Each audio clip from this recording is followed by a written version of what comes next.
എല്ലാവർക്കും ചിത്രാഞ്ജലിയിലേക്ക് സ്വാഗതം. ഇന്ത്യൻ സിനിമയിലെ മർലിൻ മൺട്രോ ആണ് സിൽക്ക് സ്മിത. ഏതാണ്ട് 17 വർഷം സിനിമയിൽ ജ്വലിച്ചു നിന്നു. സിൽക്ക് സ്മിതയുടെ ശരിക്കുള്ള പേര് വഡ്ലപ്പട്ടി വിജയലക്ഷ്മി എന്നാണ്. തമിഴ്, തെലുങ്ക്, കന്നഡ, മലയാളം, ഹിന്ദി ഫിലിമുകളിൽ സിൽക്ക് സ്മിത അഭിനയിച്ചിട്ടുണ്ട്. 1960 ഡിസംബർ 2-ന് കവാളിയിലാണ് ജനിച്ചത്. 1996 സെപ്റ്റംബർ 23-ന് 35 വയസ്സുള്ളപ്പോൾ തൂങ്ങി മരിക്കുകയായിരുന്നു. ആന്ധ്രാപ്രദേശിലെ ഏലൂര് ജില്ലയിലാണ് ഈ കോവള്ളി എന്ന സ്ഥലം.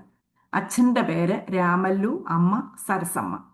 1980-90കളിലെ സെക്സ് സിംബലായിരുന്നു സിൽക്ക് സ്മിത. ഏതാണ്ട് 450 സിനിമകളിലും പിന്നെ കുറേ സിനിമകളിൽ ഐറ്റം ഡാൻസും സിൽക്ക് സ്മിത ചെയ്തിട്ടുണ്ട്.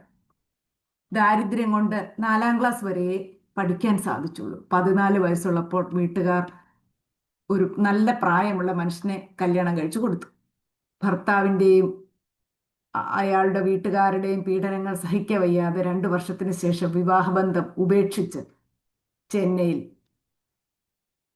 സ്മിതയുടെ ആൻറ്റിയോടൊപ്പം ആൻറ്റി ഒരു മേക്കപ്പ് ആർട്ടിസ്റ്റായിട്ടായിരുന്നു ജോലി ചെയ്തിരുന്നത്. എന്തെങ്കിലും ജോലിക്കായിട്ട് പോയി. അങ്ങനെ കുറച്ച് നാൾ കഴിഞ്ഞപ്പോൾ സ്മിതയും ടച്ചപ്പ് ആർട്ടിസ്റ്റായിട്ട് അപർണ എന്ന സിനിമാ നടിയുടെ കൂടെ ജോലി ചെയ്യാൻ തുടങ്ങി. ആ കൂട്ടത്തിൽ ചെറിയ റോളുകളിൽ മുഖം കാണിക്കുകയും ചെയ്തു.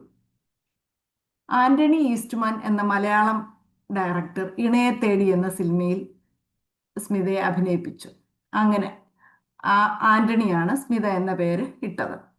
പിന്നീട് തമിഴ് സിനിമയിൽ ഡയറക്ടർ വിനു ചക്രവർത്തിയും അദ്ദേഹത്തിൻ്റെ ഭാര്യയും കൂടി സ്മിതയെ ഇംഗ്ലീഷ് പഠിപ്പിക്കുകയും ഡാൻസ് പഠിപ്പിക്കാനുള്ള അറേഞ്ച്മെൻറ്റ്സ് ചെയ്യുകയും ഒക്കെ ചെയ്തു. പിന്നീട് ഒരു കാബറെ ഡാൻസുകാരിയായി മാറി. വിനു ചക്രവർത്തി സംവിധാനം ചെയ്ത തമിഴ് സിനിമയാണ് വണ്ടിച്ചക്രം. 1980-ലാണ് അത് റിലീസ് ചെയ്തത്.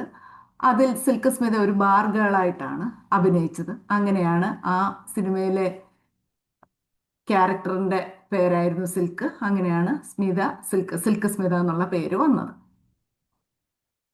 മൂന്നാം പിറൈ ബാലു മഹേന്ദ്ര സംവിധാനം ചെയ്ത ഒരു സിനിമയായിരുന്നു. അത് ഹിന്ദിയിൽ സത്മ എന്ന പേര് മൊഴിമാറ്റി ചിത്രീകരിച്ചു.